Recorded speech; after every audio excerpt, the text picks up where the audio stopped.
सुबह माँ ने कहा, बेटा उठो, तुम्हें कॉलेज जाना है, देर हो जाएगी। ये कहते हुए माँ मेरे बिस्तर के पास आ रही थी। उसकी आवाज़ सुनकर मैंने धीरे से अपनी आंखें खोलीं और उठकर बैठ गया। मैं उठने में आनाकानी कर रहा था, मैं उठने में देर कर रहा था, लेकिन माँ हमेशा की तरह मेरे बिस्तर पर आई और चादर खींच ली। मेरे काले सांप को सामने खड़ा देखकर माँ थोड़ा डर गईं और बाहर जाने लगीं। मैं शर्मा गया और जल्दी से दोनों हाथों से सांप को ढकने की कोशिश की।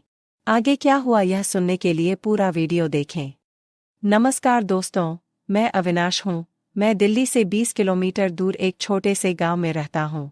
हमारे पास एक खेत है और खेत पर एक बड़ा घर है।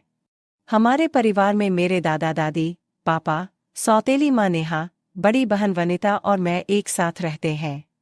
पिताजी एक बड़ी कंपनी में कार्यरत हैं और वहाँ उनका बहुत सम्मान किया जाता है। पापा की सैलरी अच्छी है, लेकिन वो काम के सिलसिले में हफ्ते में 2 दिन बाहर रहते हैं। खेती से भी हमें कुछ पैसा मिलता था, इसलिए पैसे की कोई कमी नहीं थी। मेरी बहन मुझसे 2-3 साल बड़ी थी। जब मैं 8वीं कक्षा में था, तब मेरी माँ का निधन हो गया और हमारा परिवार बहुत दुख में डूबा। पापा जानते थे कि बूढ़ी दादी घर का काम और बाकी काम अकेले कैसे करती, इसलिए उन्हें काफ़ी तनाव झेलना पड़ा। आखिरकार दादा दादी और अन्य रिश्तेदारों ने पापा को समझाया और उनकी शादी अपने एक रिश्ते की सौतेली माँ नेहा से करवा दी। नेहा शादी करके इस घर में आई थी। वह बहुत प्यारी और अच्छी बातचीत करती थी। कुछ ही दिनों में उन्होंने सबका दिल जीत लिया। उसकी उम्र 22 से 23 साल रही होगी। रंग गोरा, कद 5 फुट 5 इंच और आकर्षक व्यक्तित्व था।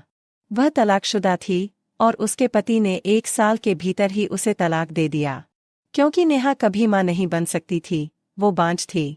जब इस बात का पता चला, तो हर जगह उसकी चर्चा होने लगी और कोई भी उससे शादी करने को तैयार नहीं था। पिताजी को उससे शादी करने की जरूरत नहीं थी, लेकिन दादा दादी को घर और हमारी देखभाल के लिए एक बहू की जरूरत थी। नेहा उस जरूरत को पूरा कर रही थी। नेहा सबके साथ सहजता से और मुस्कुरा कर रहती थी। उन्होंने कभी हमारे साथ सौतेला व्यवहार नहीं किया। वह अपने दादा दादी की भी अच्छी देखभाल करती थी। कुछ ही दिनों में उसने हम सबके दिलों में खास जगह बना ली और हमसे प्यार करने लगी। विशेषकर मेरी बहन नीता और मुझे उससे बहुत प्यार और अपनापन मिला।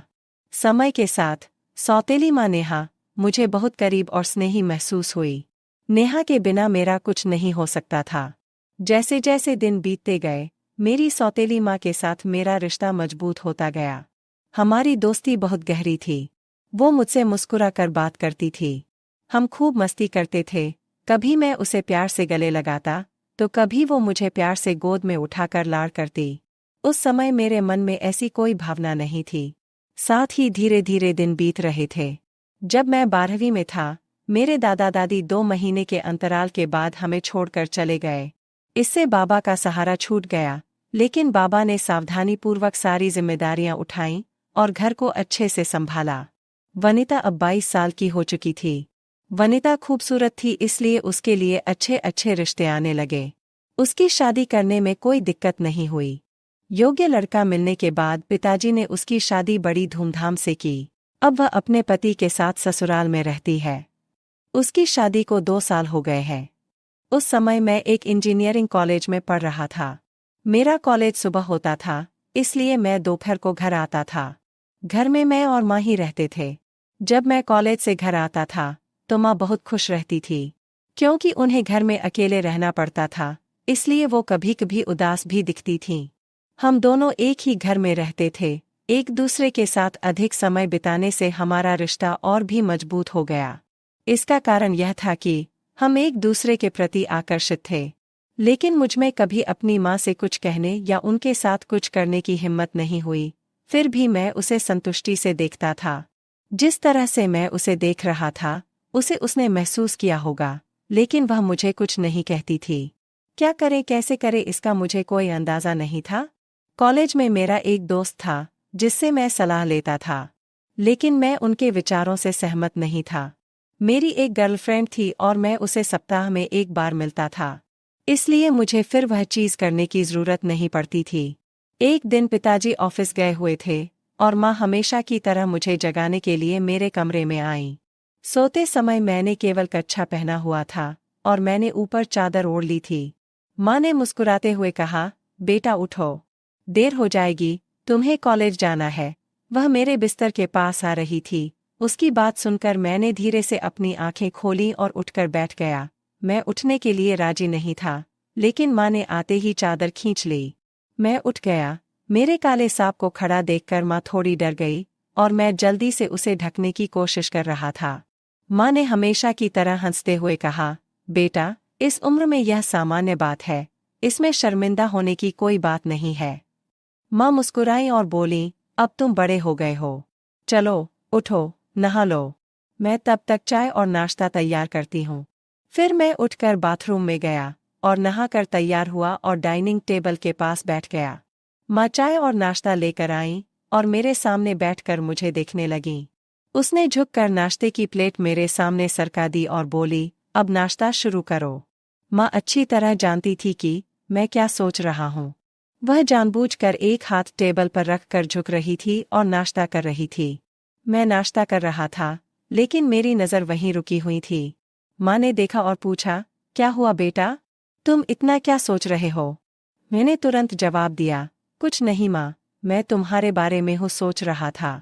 माँ थोड़ा मुस्कुराई और बोली, बताओ मेरे बारे में क्या सोच रहे हो? उसके बाद मैंने माँ से कहा, माँ मैं तुमसे कुछ पूछना चाहता हूँ। माँ ने कहा, तुम्हें पूछने के लिए मेरी अनुमति की क्या आवश्यकता है? माँ, मुझे लगता है कि आप मुझसे कुछ छिपा रही हैं। माँ बोली, कुछ नहीं छुपा रही, बेटा। फिर उसने विषय बदल दिया और कहा, तुम्हारा कॉलेज कैसा चल रहा है और अब तक तुम्हारी कोई गर्लफ्रेंड बनी है या नहीं? मैंने माँ से कहा, मेरी 4-5 गर्लफ्रेंड है, लेकिन उसमें से एक मेरी सबसे करीबी है। मैंने ऐसा कहते ही माँ हंसने लगी, लेकिन मैं थोड़ा असमंजस में था। फिर माँ बोली, काश तुम मेरे बॉयफ्रेंड होते।